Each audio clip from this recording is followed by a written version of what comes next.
Everlook has opened a new vanilla server.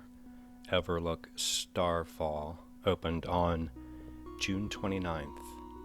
It's a 1.12 vanilla server, although you can use 1.14 client if you so choose. And I think, this is just an introductory video I want to make about my experience so far, but it seems like there should be other introductory videos made about this server, especially with things like the differences in the clients and add-ons and all that business. This server, I believe, is hosted in France. There is also a Chinese server, so the populations are separate. When you create an account, you'll be prompted to select whether you're going to be English-based or Chinese-based, and these servers are entirely separate. You won't see the Chinese server pop down in your realm list if you go to change realms. It does not exist for you if you are English speaking. So vanilla 1.12, no plus, no changes, and we'll go over their list of features in a bit. This is the vanilla experience. This is exactly what I was looking for. Missing on picking plants.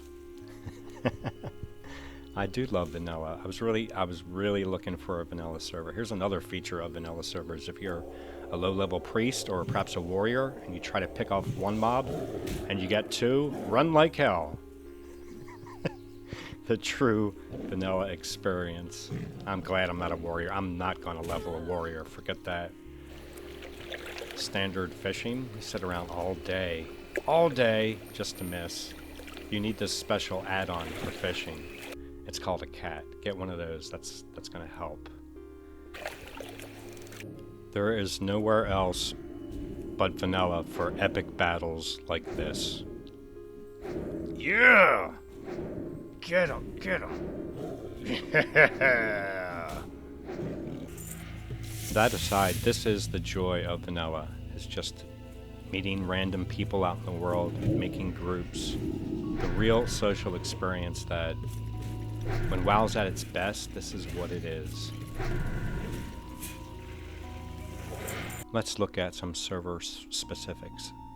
Lights Hope, they say they come from... I'm really not familiar with Everlook. This is where they came from Lights Hope?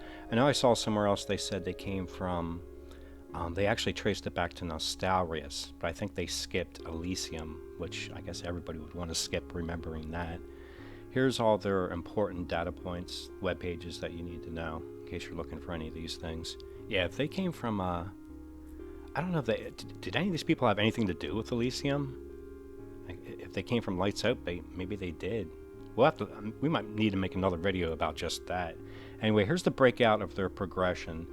Now, I think I added all this up, and it came to like 14 to 16 months, something like that, to the last part of the progression, which would mean that, yeah, it is a 2-year server, and that would make sense. I mean, that's vanilla. Yeah, I remember Lights Hope.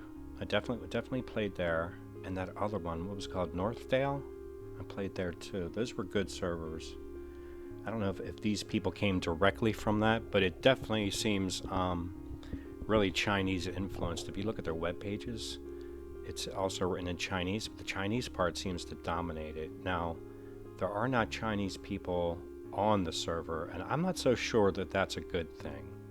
I'd rather have a massive pop than to segregate different languages. I know other people have strong feelings about the need to do that. I don't feel that need. What else do we have about the... Oh, I went and took a look at the guilds that are recruiting, and for the size of the population, this is a surprisingly small amount of people advertising for guilds. Now, when I look at the pop, and it's about 1,000 on downtime and 2,000 on uptime on peak times, maybe that kind of makes sense.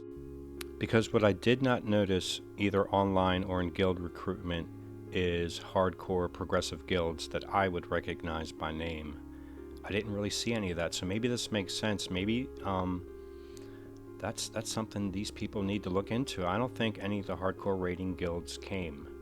And I'm not even certain that those guys... I mean, the old vanilla guilds, I'm not even certain they still do this anymore. I don't even know if they went to Vanilla Plus or if they all just got old and died, man. I don't know where they are. The pop itself, it has a really good feel to it. I do enjoy my time here. There are some extremely edgy people in World Chat, which surprises me. Staff seems active in Discord, but I don't know what they're doing in World. So if like having edgy people, if that's a concern to you, then you're going to be concerned with this server. I really think they need somebody in World Chat to clean it up. That's for sure. The server itself is super stable. They do have pretty frequent restarts, which they announce as they, I guess they apply fixes. That's not a problem. BGs run quite often, low-level BGs. I mean, there's just a handful of 60s right now. Of course, that's the neckbeards that are already at level 60. I thought this was funny. Where did I see this? Oh, this is in Discord that they added the role of certified clown. Demonstrating extraordinary stupidity. That is hilarious. There might be like 2 or 3 60s, I'm not certain. Yeah, but BGs run all the time. I'm surprised people run low-level BGs. You know, I don't see any purpose to it until you get to like 40, but they appear to be having fun. I would recommend the server as a traditional vanilla server, and I definitely need to make some other videos about all the other things going on this server.